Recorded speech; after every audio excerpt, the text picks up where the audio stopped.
the digital marketing lead at Instapage, and today we'll be taking a look at Podium's landing page, particularly their landing page for starting a 14-day free trial for their product and service.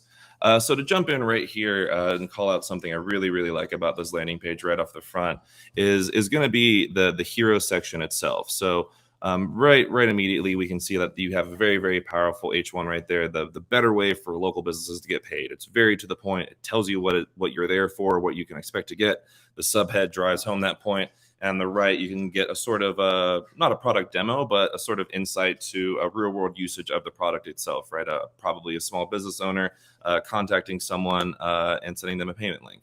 And as we scroll beneath the hero section, we can see that hero section itself is driven home with more data-driven results. So you can see that you can 11x your time to payment. You can earn almost $4 million more revenue with simple text-to-pay offers. You can save a lot of money at the same time that you're making a lot more money. So right beneath that hero section, it drives it home with results. And then after those results, it tells you can get the most out of every payment, and it goes into the Z pattern. So again, every section right here is sort of leading into the next one with value. Here's what you get in this section, and then here's what you can expect right after that, right? So the Z pattern is telling you a lot. And this section right here is what I really think is valuable because, I mean, honestly, we all know the brand Square, and that's probably what a lot of us are going to be using as the comparison point with Podium. How does the actual hardware compare? Is it bigger? Is it smaller? Is it easier to integrate with your phone or whatever POS system you have? So I really like the Z pattern, and particularly this little section of it right here. And as we scroll down and reach the bottom of the page, which is another thing I like about this, is that it's concise, right? There's only 4 or 5 main sections: the hero, the sub-hero, the Z pattern, the video, and then a small little CTA. 4 or 5 sections. It gets really to the point, but it tells you everything you need to know about the product. And if there's any details you feel like you missed, here's a video right at the end to sort of fill in the gaps for you. So now to sort of restart the conversation here about some opportunities for experimentation that we see here.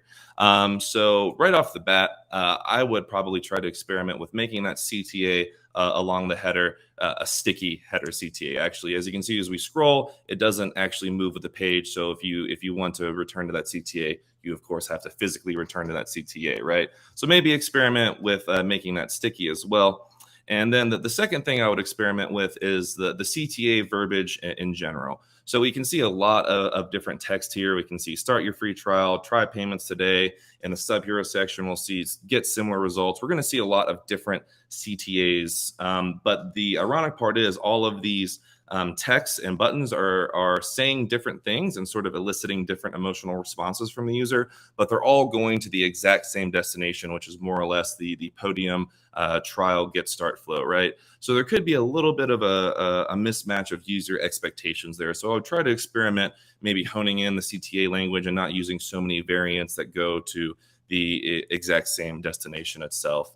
And then the last thing that I think would sort of behoove an experimentation here would be maybe trying to add a little bit more content. This could just be a personal opinion on my side, but there's a little bit of white space here, and that could just be, within the brand guidelines and constraints of Podium.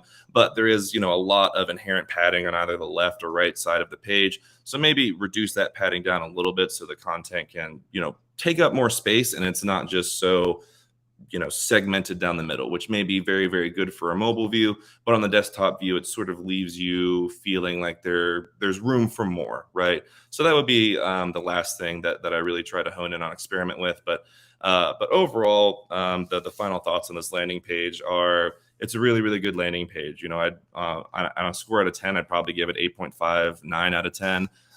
It's very to the point. It has all the value, all the sort of hot buzzwords that you'd want to hear when you're looking for a buy now, pay later solution. And it has data, it has product demonstrations, it has people actively using the product. So very good as far as those things go, and just a little bit of room for growth with those small tweaks on the CTAs, on the sticky header, maybe adding a little bit more content to the left or right. But overall, like I said, really enjoy this landing page. It gets to the point and does exactly what it needs to do. In between the next edition of landing pages we love, if you would like to make a landing page that you love yourself, feel free to start a free trial with Instapage right there in the top left. And until then, thank you. Again, my name is Jake with Instapage, and thank you for your time, and talk to you later.